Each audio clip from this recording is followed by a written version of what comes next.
We're going to get this hearing underway. Representative Struzzi, if you could lead us in the Pledge of Allegiance.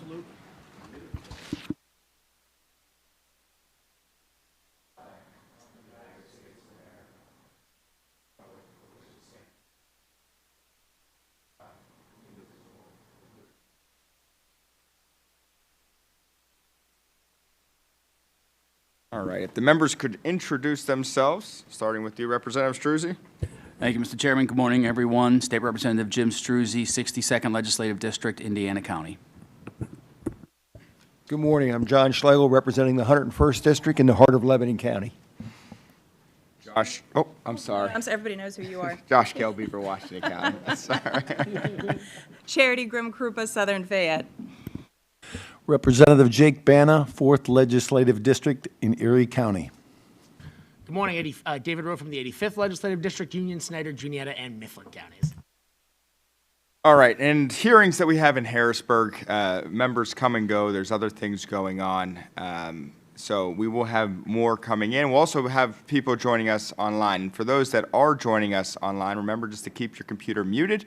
And if you have a question, just use the little hand emoji, and we will try and call on you. Representative Schlegel, this is your hearing today. Thank you for hosting it today on this very important subject. If you'd like to say a few words, the floor is now yours. Thank you, Mr. Chairman.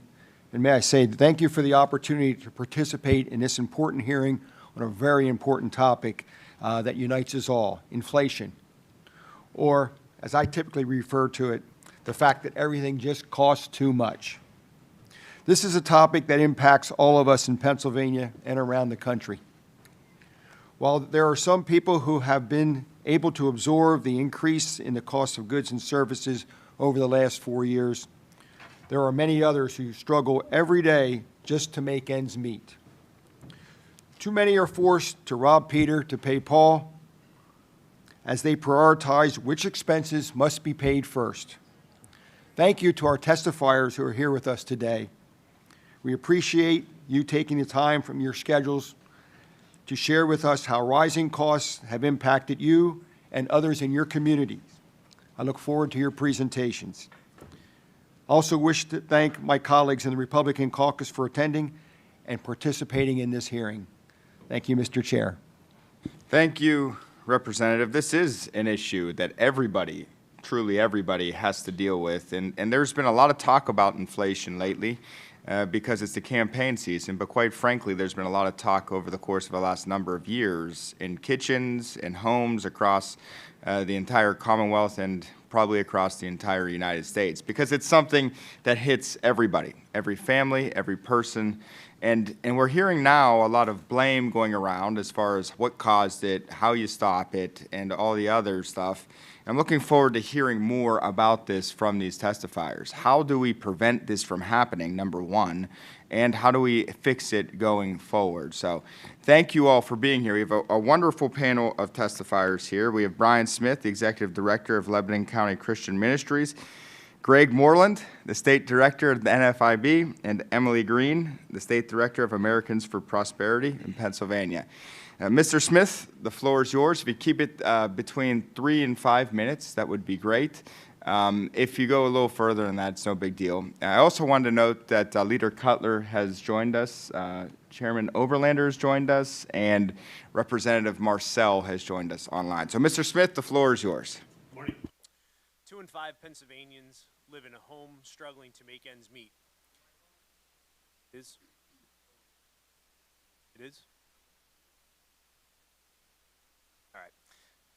2 in 5 Pennsylvanians live in a home struggling to make ends meet. From 2019 to 2022, the number of individuals struggling to make ends meet increased by 4%. In Lebanon County, my home county where I work and live, the data remains consistent with that of the state of Pennsylvania. A recent hunger mapping report by the Central Pennsylvania Food Bank reports that children in Lebanon County are 71% more likely to experience food insecurity than adults. The food insecurity rate in Lebanon County is 10%, with Lebanon City home to 39% of food insecure individuals across the entire county. I'd like to introduce you to 2 families who represent the above statistics. For the sake of privacy, we'll refer to them as Mindy and family and the Jones family. Both families have 2 working adults who are working by most standards good jobs. Mindy has a partner who lives with her, and she's a mother who works full-time at a grocery store earning $17 per hour. The Jones family are a 2-income home, the husband working in the banking industry and the wife working in the healthcare industry. Their combined hourly wage is $42 per hour. They have 2 children, one almost 2 years old and one 6 months old. Both of these families live in ALICE, or Asset Limited Income Constrained Employed. This is a term that's used by the United Way of Pennsylvania to describe 28% of Pennsylvanians. Both Mindy and the Jones family have been enrolled in our Uplift program, a program of Lebanon County Christian Ministries utilizing evidence-based framework of the More Than Food Consulting. This program walks alongside of our guests with meaningful relationships, utilizing motivational interviewing and goal setting to achieve more in life. Both of these families have experienced low food security at their initial screening, and both have progressed to being food secure at their 3-month assessment. This is in part due to the access to special food pantry Uplift guests have at Lebanon County Christian Ministries, but it's also due to our investment in them with the resources and finances.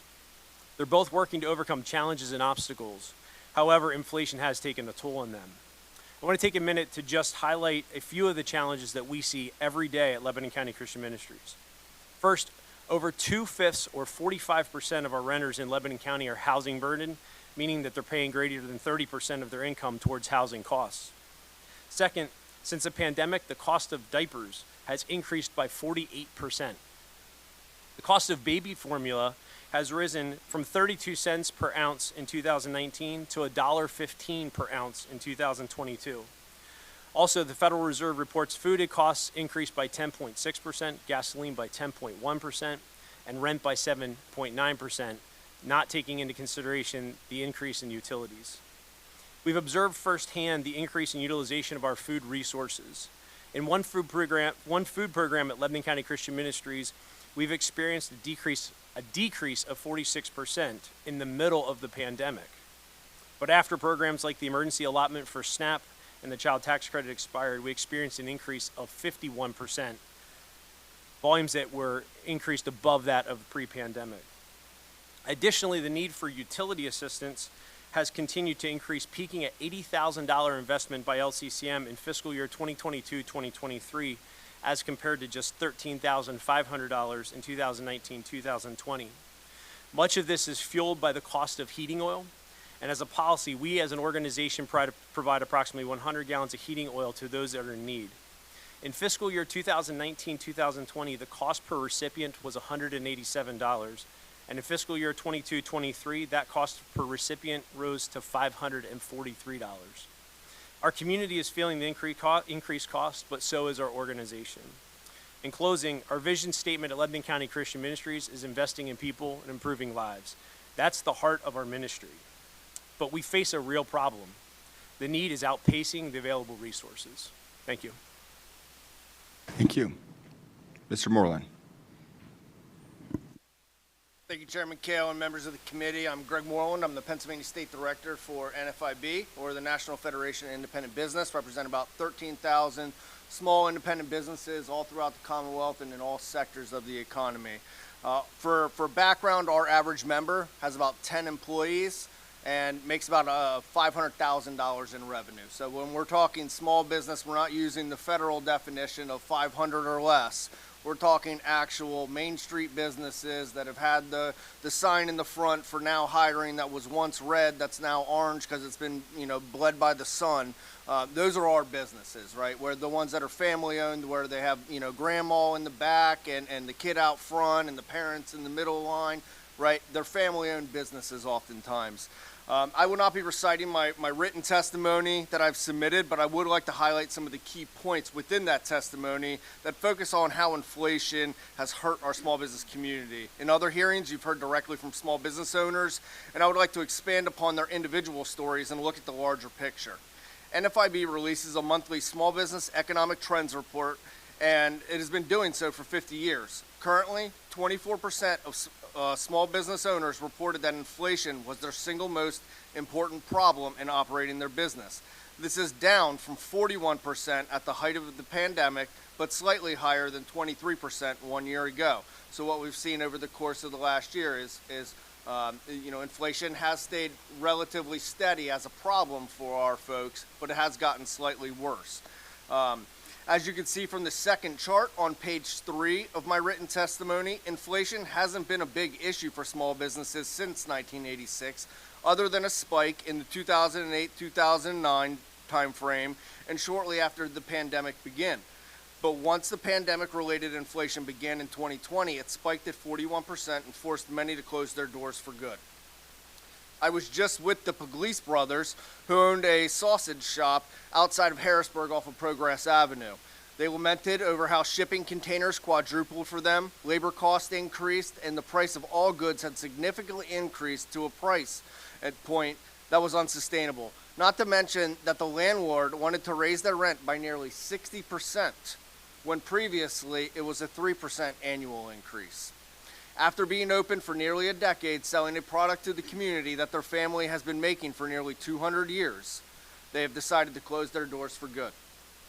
NFIB also releases a report called the Small Business Problems and Priorities, and this is done once every 4 years.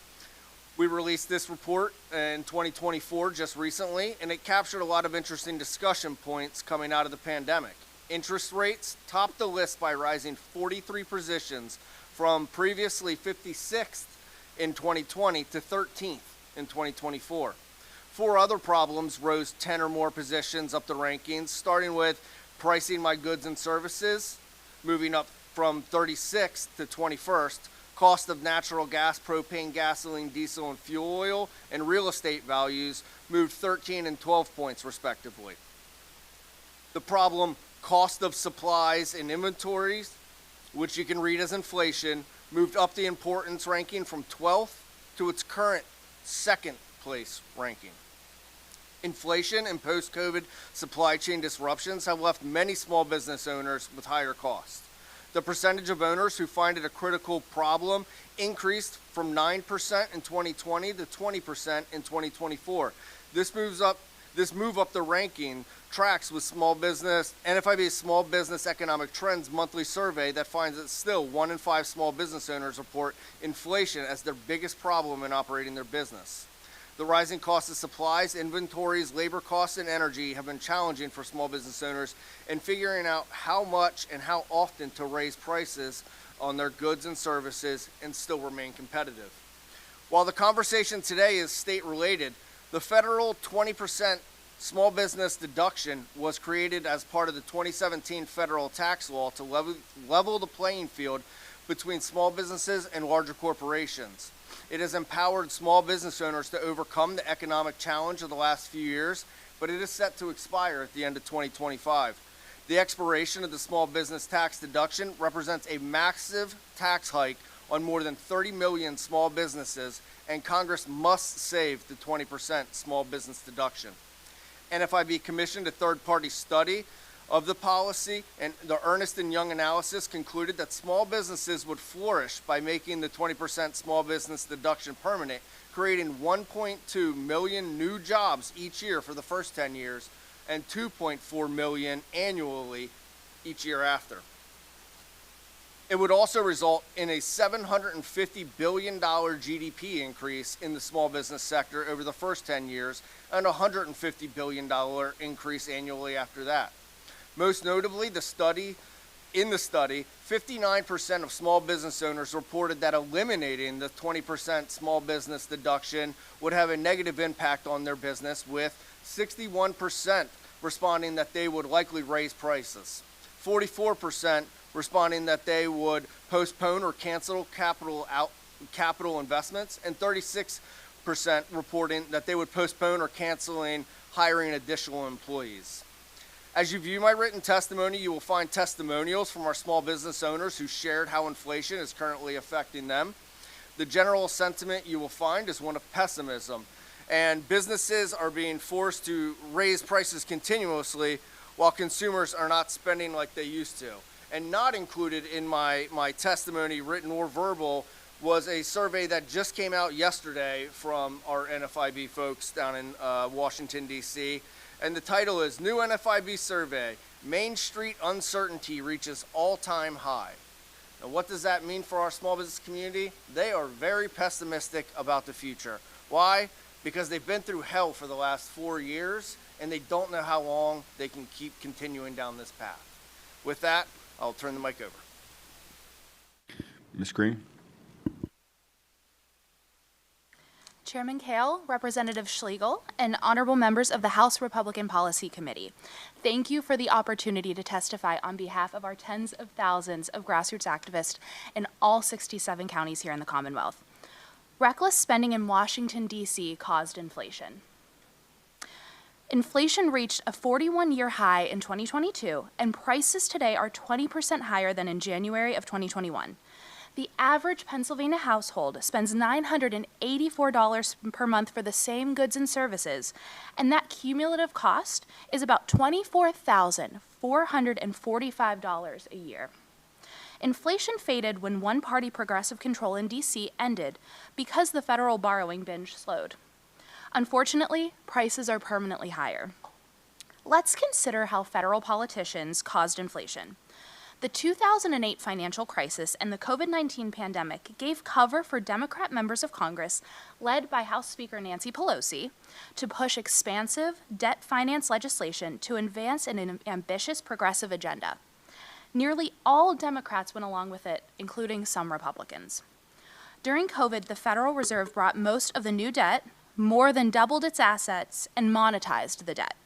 Federal Reserve assets are the monetary base which bank lending amplifies into the overall money supply. The gap between the money supply growth and real economic growth drives inflation, as you can see in Figure 1 of my submitted testimony here. Regulatory burdens amplified fiscal and monetary mistakes. Pandemic lockdowns and an aggressive Biden-Harris administration undermined economic growth and kept new supplies of goods and services from absorbing excessive money. Disgracefully, some of the profligate politicians responsible for inflation want to mislead Americans into believing that corporate profits, price gouging, or even greedflation are to blame. Our own U.S. Senator Bob Casey is the high priest of deceit in this regard. Corporate profits, properly measured, have been about 10% of the economy, as you can see in Figure 2. The federal flood of cash pushed them up a little during the pandemic, but they certainly did not cause inflation. Kurt Couchman, AFP Senior Policy Fellow on Fiscal Policy, explained this, Senator Casey's errors, and the cause of inflation in a paper that was published this summer. Bidenomics is on the ballot this fall. Even so, prices for many of life's necessities were too high before the administration and before the pandemic. Governments at all levels have enacted policies to subsidize demand and to restrict supply, which push up prices without necessarily increasing the supply of housing, healthcare, education, transportation, and more. These goods and services are often too expensive and often don't match our individual needs as well as they could. State legislators can do little to address inflation, but you can reduce subsidies and unnecessary red tape to bring down prices across the board. To do so, legislators must scrutinize government activities regularly. Legislative budgets should include and be able to manage all spending and revenue, including tax expenditures. Yet the Pennsylvania General Assembly and Congress consider separate appropriations bills that collectively cover a minority of spending and no revenue. In Congress, new bipartisan legislation would build a complete budget around appropriations bills and engage all committees. Pennsylvania General Assembly could do likewise, perhaps without a change in statute, simply just by changing practices. More legislators could participate in the process to drive better results across all activities. For instance, scaling back low-value activities to focus on doing core functions better could also make room for tax upgrades that improve Pennsylvania's competitiveness and grow prosperity. More and better jobs can help Pennsylvanians overcome the burden of inflation.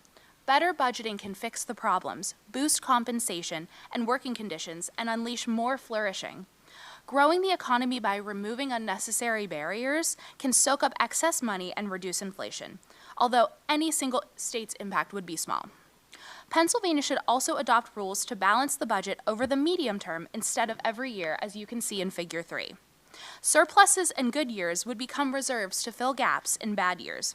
Policies would be more stable and predictable, which would unleash more private sector investment and opportunity. Legislators could seek permanent improvements instead of cobbling together temporary patches for revenue swings. Fiscally strong and independent states would deter congressional bailouts, which often carry federalism eroding strings that last much longer than the money does. Legislation like the American Rescue Plan Act that triggered inflation might never have passed. Several other states already do something similar, and it should have bipartisan support. Pennsylvania's Constitution appears to allow statutory structural balance rules. Budgeting is central, but it isn't everything. Legislators should also divide up the regular review of laws in their committees' jurisdictions so they can seek out to reduce unmerited barriers. Excessive federal spending caused inflation. Ending the borrowing binge stabilized prices, but they are 20% higher than they were in January of 2021. Some politicians have resorted to scapegoating others for the problems that they caused. State governments may be able to reduce inflation by growing their economies. They have greater scope to reduce high costs in housing, healthcare, education, and beyond by carefully reviewing and adjusting subsidies and regulations that drive up the cost.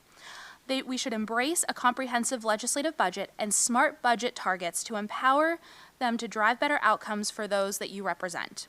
Greater fiscal independence by states would limit intrusions on responsibilities and federal budget blowouts that may contribute to inflation. Thank you for the opportunity to share these thoughts. I look forward to your questions and to working with you towards a brighter Pennsylvania and thus a brighter America. Thank you. Representative Rowe. Thank you very much, Mr. Chairman. Thank you very much, Ms. Green. I'm looking at some of your notations here and lots of things that I would like to go and read. I'm very glad that you reiterated what the real definition of inflation is, right? The government printed too much money. And you look into the ethos and watch sort of the effort to shift that narrative so dramatically, where you have, Axios and other sort of alt-left websites trying to redefine inflation. And you watched the media push these narratives starting a couple of years ago with inflation wasn't real, right? First of all, it was just a myth. Then when they couldn't deny it anymore, then inflation was transient, like it'll go away. Then inflation went from being transient to being a good thing, right? They said, oh, everybody's getting a raise, Social Security recipients, they're getting more money in their pockets, right? It was a good thing. Then it became Trump's fault, then it became Putin's fault, and now it's corporate greed, right? And that's all happened in like the last year, and people just go along with the narratives and the talking points, but at the end of the day, you haven't changed the reality that the government just printed too much money, and that's why everything costs more. So I love your reference to Senator Casey, the high priest of deceit, because him waging war on the job creators and the entrepreneurs that actually are the ones that are struggling most with inflation, blaming them for this is almost comedy at this point, because it's so absurd that the people that are struggling the most with these new costs are the people that would cause it. It makes no sense.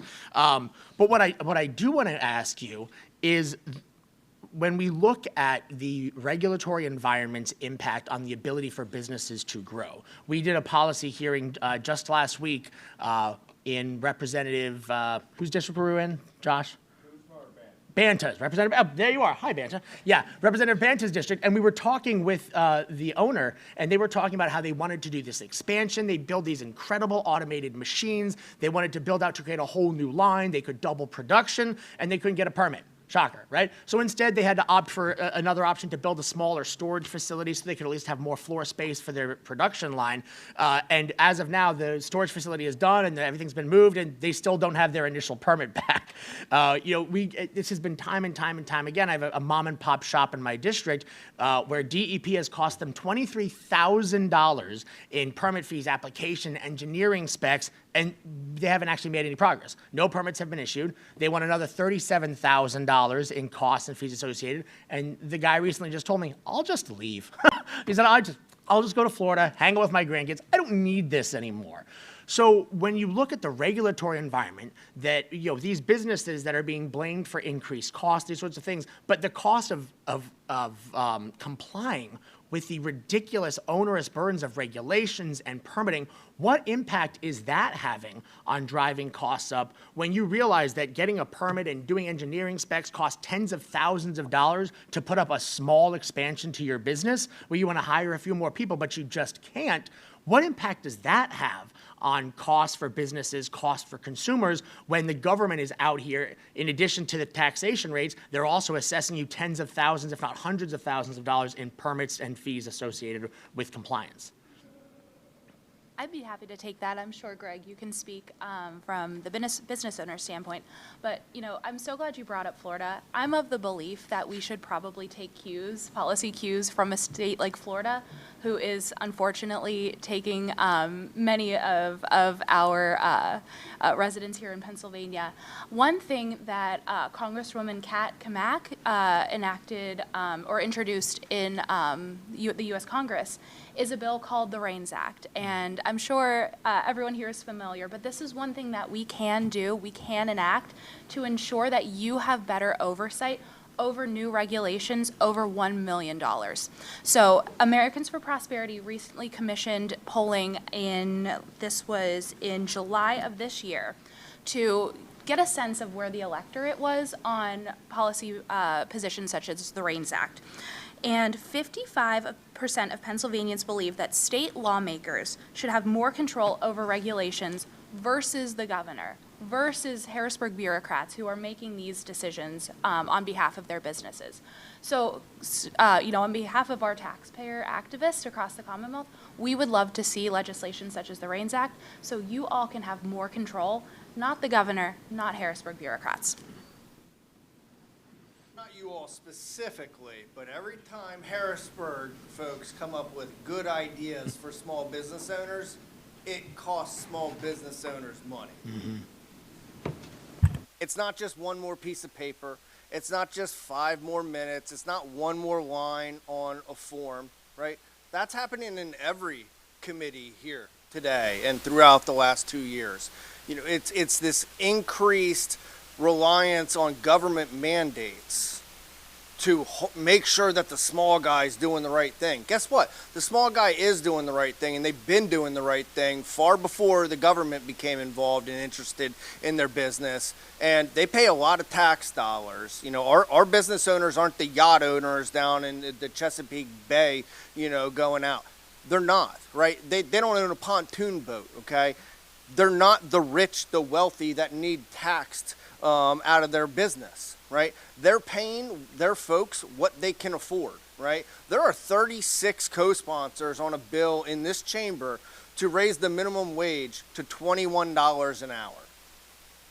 What do you think that would do to the small business community? What do you think that would do to nonprofits that pay folks with intellectual disabilities to work in their facilities? What do you think that would do to them, right?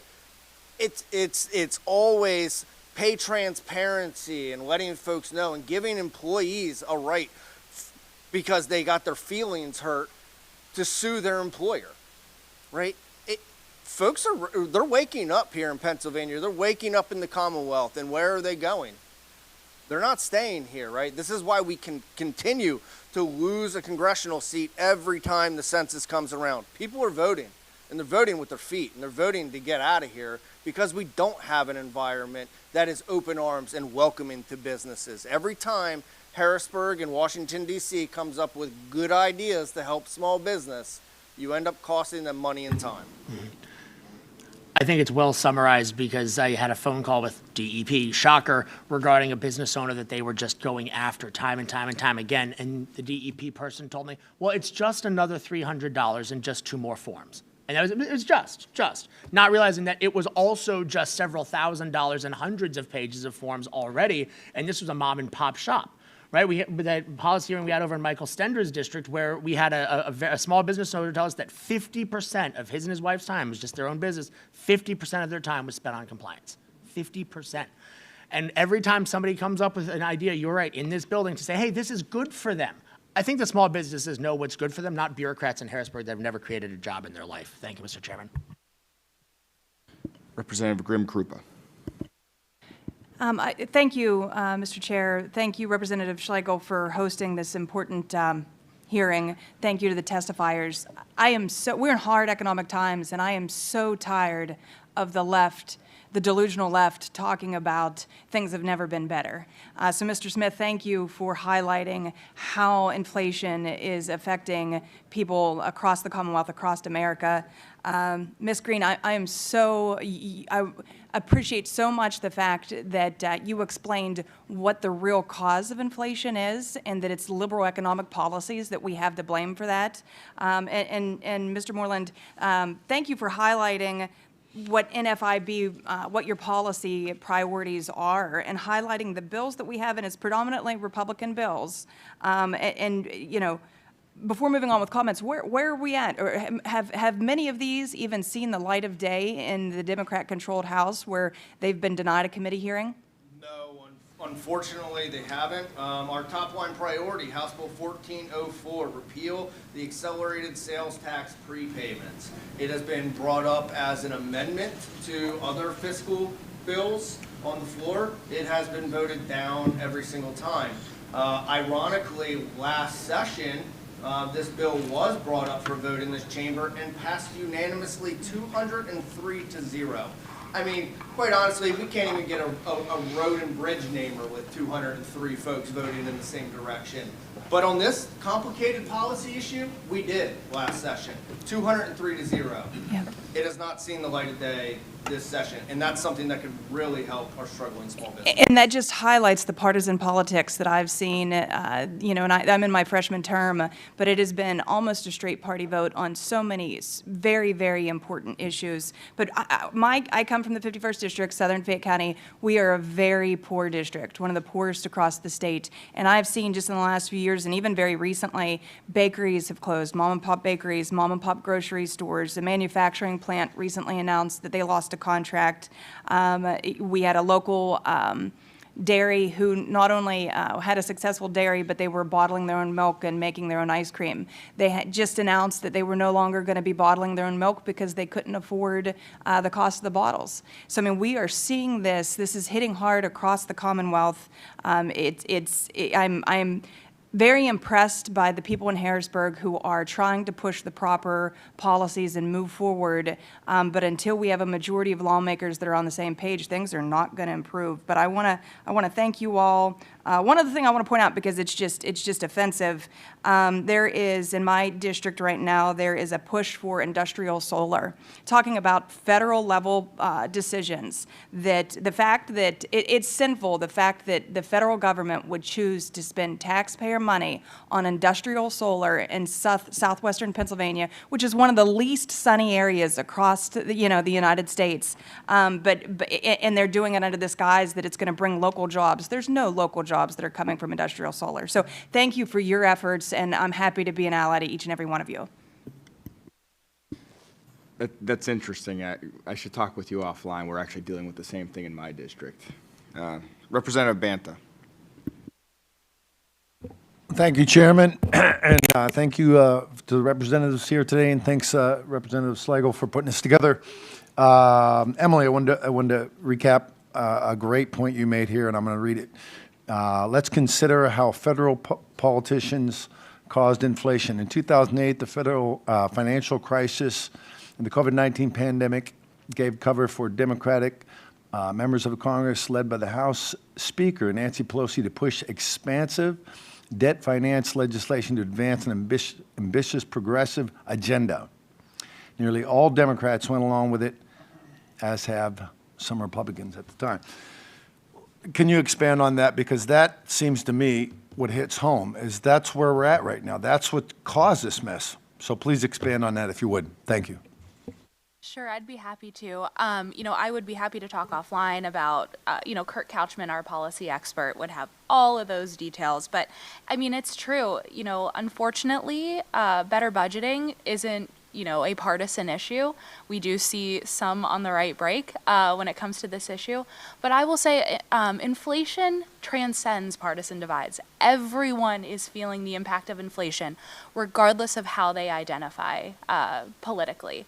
I have the privilege of talking with folks every single day in districts all across the Commonwealth, we talk with folks who, would certainly probably not be tuning into this hearing here, based upon how they register. But, they're telling me, hey, I'm on a fixed income. I can't afford this anymore, and particularly not 4 more years or 6 more years of this. So, certainly folks in districts are waking up to it, and we can't control in this room right here what happens in Washington.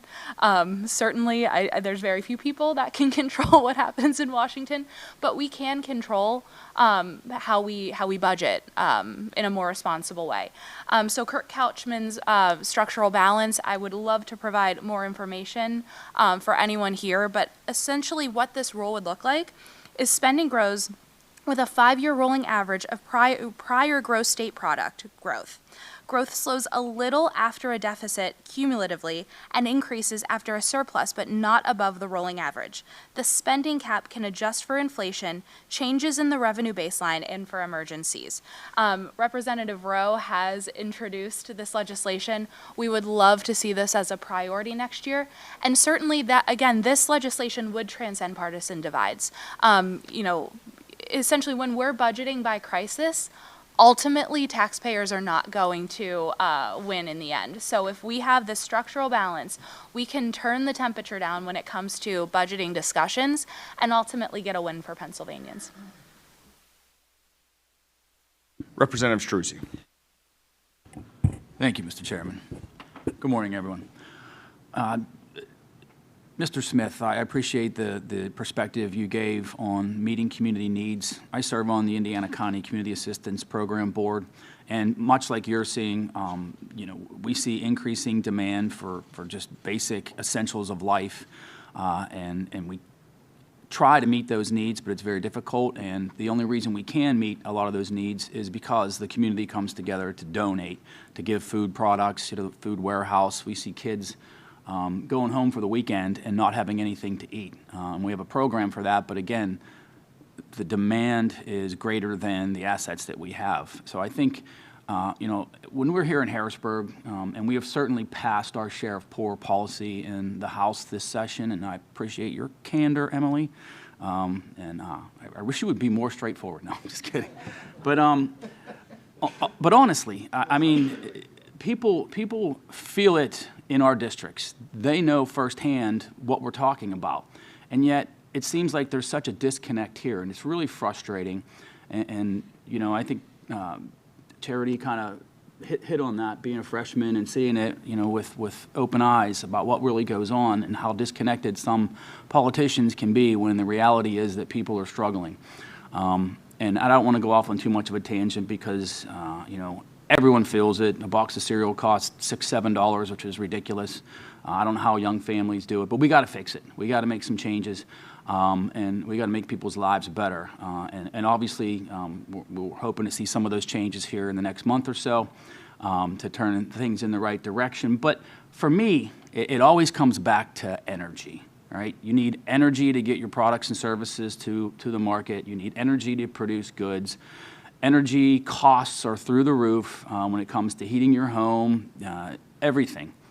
So maybe if you could just talk a little bit about the role energy has played in all of this and what we might be able to do related in that aspect to change things.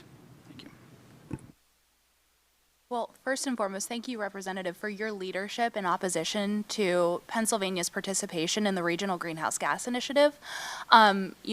Pennsylvania has one of the highest gas taxes in the nation. We're competing with states like Illinois and California, which are not states that I would prefer that we compete with for that esteemed title.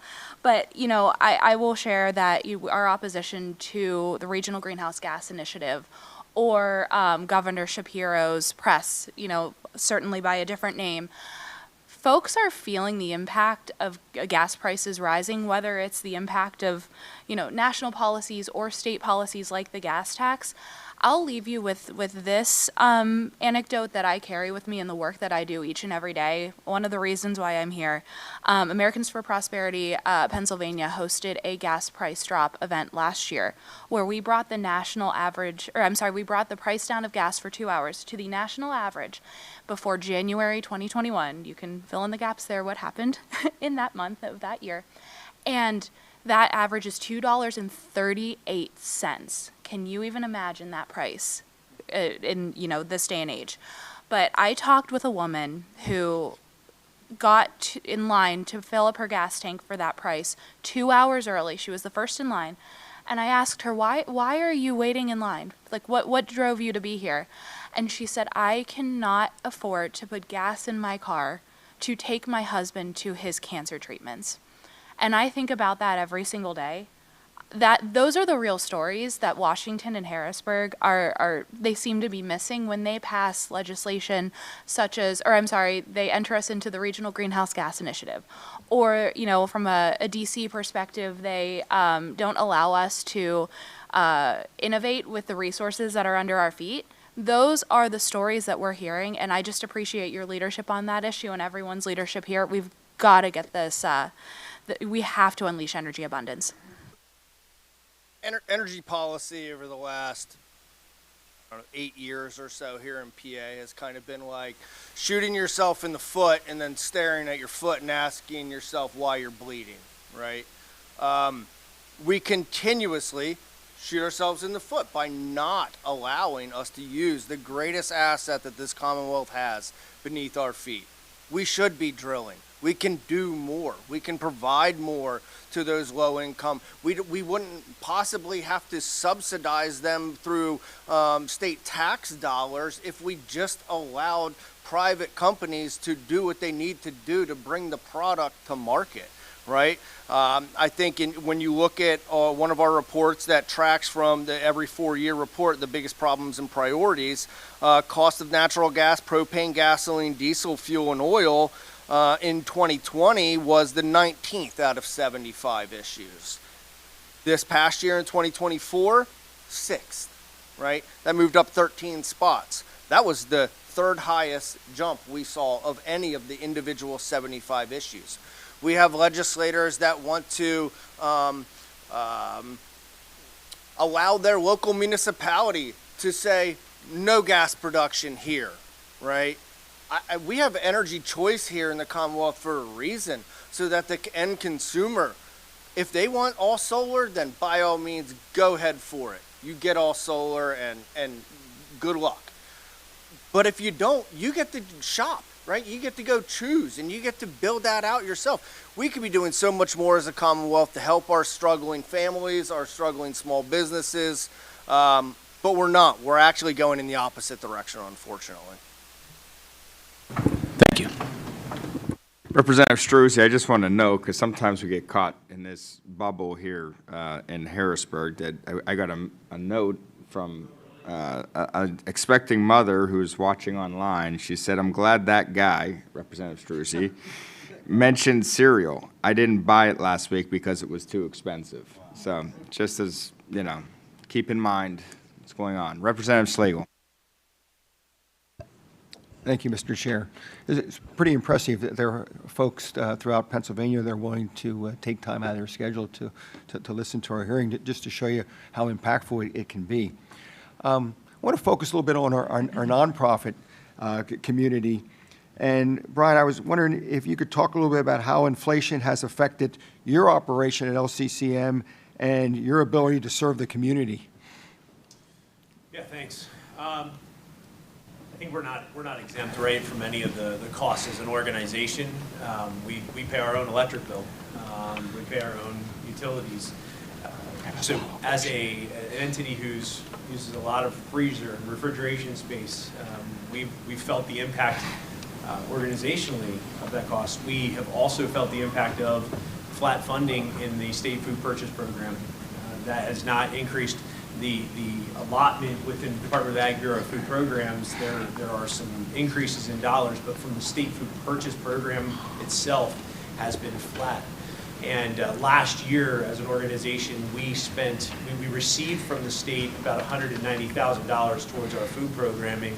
We exceeded that by an additional $188,000 in food purchases. And we, at the end of the year, purchased food at 99 cents a pound, which you can't do at the grocery store. That does not take into consideration the donated items that come through the door for us to be able to provide to our community. That 99 cents a pound increased and was 88 cents a pound last year. So we're feeling the effects of that. We do partner with organizations to be able to ensure that. But then on the opposite side, we have dollars that go out to support our community. When I mentioned the utility assistance piece, we have completely revamped the way we're doing our work in an effort for us to be sustainable as an organization. It's one thing to serve our community today and maybe tomorrow, but I need this organization to exist 10 years from now, because while I'd love to work myself out of a job, the reality is that will never happen. And I believe it's my responsibility as a leader to ensure that we're here for the long term.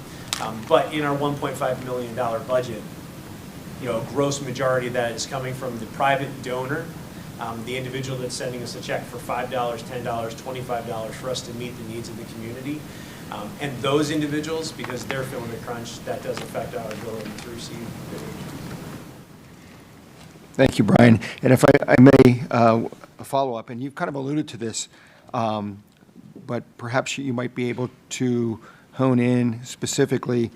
Could you talk a little bit about how inflation has affected all of Lebanon County and its demands for your services? Yeah, I would say, if I was to pick one thing, it would be our housing market. The housing market has been a really tough space.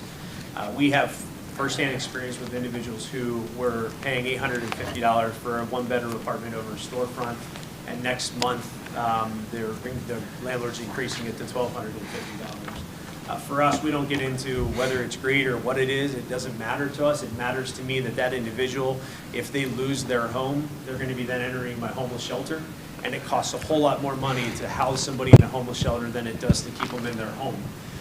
So I would say that housing, there's an entire housing study that was commissioned for the community, for the County of Lebanon. There are things within there that we don't have enough housing in all spectrums, in all affordable housing to what some people consider unaffordable housing. And the trickle down of the housing, it just rolls into the other piece, because people are trying to make their rent. And by making the rent, they can't put food on the table, which increases the demand inside of our food pantry, and that trickles in. Thank you very much. Thank you. Any other questions before I make some comments, and then Representative Schlegel makes a brief closing comment, and then I'll close it all out? Anything? Okay. We are good to go. Thank you to all three of you for coming here today and testifying. And Ms. Green, something that you mentioned, I think, is a point that we could take, not just from this hearing, but from many, many hearings that we've had. And that is, we need to rediscover our role as the legislative branch in this system of government that we have. Far too often, we have not taken our role seriously, and whether it's with budgeting or delegating authority to the executive branch, and not just at the state level, although we certainly have that problem here at the state level, but also at the federal level. There is a reason why the founders put the budget within the body that has to run every 2 years, because we are held accountable to our constituents every 2 years. We can't we can't delegate our authority, and then really what we're doing is delegating accountability for the government at large, and for the executive more particularly. And there was a comment by a gentleman by the name of Roy Leonardson. I don't know if you know Roy or not, but he's with the Foundation for Government Accountability, I think is the name of the entity that he works for. And he was making that point, a very similar point that you made. Retake your authority as a legislature. You have been charged with these roles, not just the rubber stamp budgets, not just the roll over for the governor, but to actually have a role in this process. And I think that is absolutely critical that we do that. And I can't, I get so frustrated by elected officials that cause a problem, turn around, and then the people that are suffering under the problem are the ones that they end up blaming. And that's essentially what we have here. And we heard last week in Representative Kuzma's district, Sarah's Candies was the company, and there's another company there as well, and they said that their costs are actually going up. And they can't just keep raising prices. They'll price themselves right out of the market, but their costs keep going up. So actually what's happening is their margins are shrinking. So it's not just this idea that these companies are making all this time. It's not just that all of a sudden, Senator Casey talks about greedflation. I guess after COVID, all of a sudden every corporation got greedy, as though it wasn't there before, right? No, it's not greedflation. It's because we dumped all of this money into the system. And I think something that if you were to watch all these hearings, that you could learn at least about me, and I'm not expecting anyone to actually pick up on this, but it was something that you could see is I reference things from history based off of what audiobook that I'm listening to. And the audiobook that I'm listening to, is Amity Shaw's Calvin Coolidge biography. And I hear what you're saying, and I see so many parallels between post-World War I and where we are today, whether it's with inflation, whether it's with debt. And you had Mr. Harding, Senator Harding, win an election, and he talked all the right things. He talked about issues, he talked about things that needed to get done, but he really didn't have the political courage to follow through on it. And he also passed away relatively quickly, so maybe he just didn't have the time to do it. And we hear that today. We hear Governor Shapiro talking about the right things. You hear about in Harrisburg, people talking about permitting reform, talking about tax reform, talking about the school choice initiatives. But it doesn't seem like we have the political courage to actually follow through on these initiatives.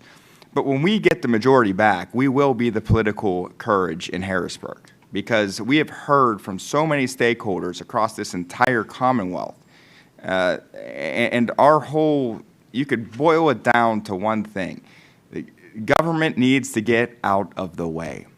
We are causing problems across the Commonwealth, and not intentionally in a lot of ways. A lot of times it's not intentional problems, but nonetheless, we are causing massive problems. And we heard that again here today. So I just wanted to express my frustration and thank you all for testifying here today. Representative Schlegel, if you'd like to give some brief closing remarks, and we'll go from there. Thank you, Mr. Chairman. First of all, I'd like to thank our testifiers for joining us today and sharing your perspectives. I really appreciate the clear, concise, and insightful perspectives that you shared with us, so thank you very much. No one is exempt from the high cost of goods and services. I have heard some say that these costs are on the decline. Others have indicated that inflation is lower in the United States than in other countries. Well, that may be true. It's of little consolation to those who struggle in this country because everything still costs too much. While many factors contribute to higher inflation, I believe it was not necessary for inflation to climb to the levels that we have been experiencing. It's not enough to talk about the root causes of the problem. We must pursue policies that will contribute to decrease the costs of goods and services. And I stand with my colleagues to support actions that will lower inflation and enable working families to achieve the financial success they worked so hard to achieve. Again, thank you to our testifiers. Thank you to my colleagues for being here today. Thank you, Chairman. Thank you. And if you'd stick with me just for a moment longer, and Dan is going to be very pleased by this, because I'm going to stick to the script here this time, because this is our 80th policy hearing. And for reference, not that anyone's counting, but the previous high was set by Minority Policy Chairman Mike Turzai, and I think it was 2007, 8, and he did 76. So we did 80 policy hearings. around the Commonwealth. And we've been all over the place and steadfast to bring Pennsylvania, a commitment to bring Pennsylvania a future that embodies hope and opportunity and prosperity and excellence in government. My pride for this amazing Commonwealth couldn't be stronger. The same goes for my conviction to be able to overcome obstacles to opportunity. Pennsylvania, we understand your needs now better than before, and we have the policy solutions to meet those needs. And before we adjourn, there is a list of people. I'm sorry that you guys got to sit through, but this is very important to me because these people have been absolutely critical to what we do, and they do not get the credit that they deserve at all. But they've been absolutely critical. But there's a list of people I wanted to recognize that made all of this possible. Our caucus staff. First, to our dedicated video crew, Michael Gorsinger, Brian Hollenbeck. Brian, I think you've been here for, what, 63 now? This is the 63rd, 62 hearings that he's done. Mark Clemson, Justin Connor, Michael Kraliski, Sean Malek, Brian McCarty, and Andrew Callista. Thank you for letting me drag you guys all over the state every time we went somewhere, whether it was 1,100 feet underground in a coal mine or up in Pike County or all the way down to Greene County. You guys were there for us, and you set up, and it was just walk in and go. And I know that doesn't happen by magic. I know it's because people like you are out there working very diligently. To Jeff Foreman, Lori Bowl, Lawrence Gevers, Larissa Guanin, Patty Hippler, Nate Temple, Travis Brunell, and Jen Jones.